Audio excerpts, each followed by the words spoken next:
All right, we're here with Zac Ryan, the winner of 8 Scale at 2021 King of the Valley. Well done. Thanks, mate. Much appreciated. Firstly, just tell us a little bit about qualifying. Yeah, it was a bit of a up and down qualifying. Craig pretty much dominated, but it was very much a battle for second place. We did quite a bit with the car, so really just changing tyres and shocks and diffs was pretty much the big changes for this weekend. Had to go a lot thicker in the diffs all round just because of the amount of grip that we had.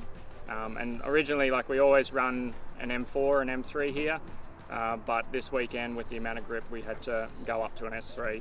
But yeah, awesome tyre for the final, S3 slide lock, and it, it's still got probably 75% tread left, so yeah, pretty cool. Just touching on the final there, so obviously yeah, a bit of a misfortune there for Craig, but just talk us through how the final went for you.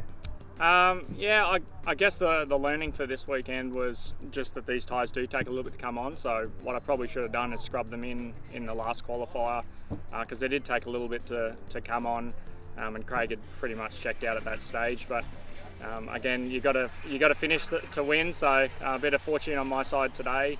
Craig had a centre diff bearing collapse about sort of 15 minutes into the race, and at that stage I was sitting around third or fourth, but the tyres had really come on at that stage, and then I had a pretty sort of faultless run through to the end of the flag. So. Yeah, I noticed you kind of switched fuel strategy partway through once you had that bit of a buffer and you had a lap on second place. Is that just talk us through the thinking behind that?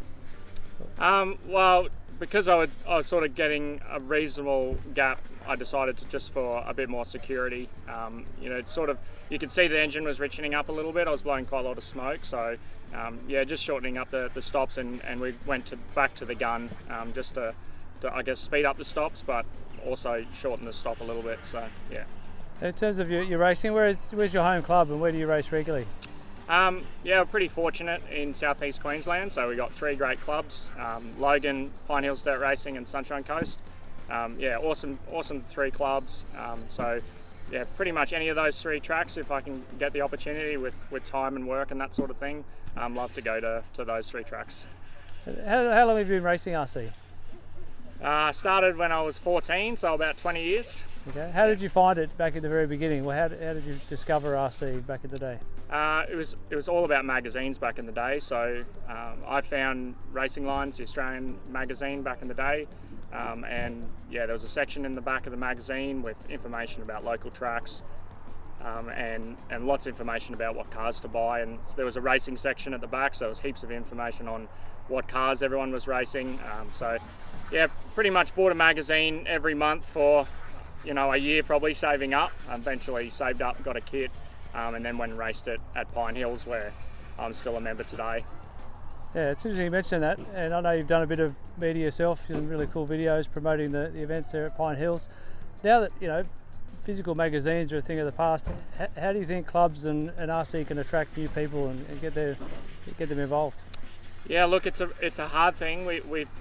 I guess we've got a guidebook, so something that we've sort of pinned to the top of our Facebook page. So if you ever want to check out an introduction to RC, go to Pine Hills Dirt Racing Facebook, and we've got, I guess, like a 30-page PDF with all the essentials of what cars we race, what you need to buy, information about the racing. There's a whole parcel of things there that new people, because it is pretty daunting for new people. There's lots of information to take in at once. So yeah, having good information available on Facebook and media, really, like what you're doing, brings sort of attention to it. People like seeing videos. So I think going forward, it's all about media and videos, and just making sure that when new people do turn up to the club, even if you might be a good driver or something, just put your car aside for a bit and spend some time with new people, because if we don't get new people into the hobby, we won't have tracks to race at. Yeah, great advice. And the last thing before we go, just anyone you want to thank? Yeah, just I guess Hearns Hobbies, awesome support from those guys. I've been racing HB for a couple of years, and those guys always helped me out a lot. So yeah, HB Racing with Hearns, much appreciated, and Ari Barkler, HEI and Proline, yeah, also lots of support from him, so much appreciated. Thanks. Fantastic, mate. Well, great performance today. Congratulations on the win, and thanks heaps for the chat. Thanks, mate. Cheers.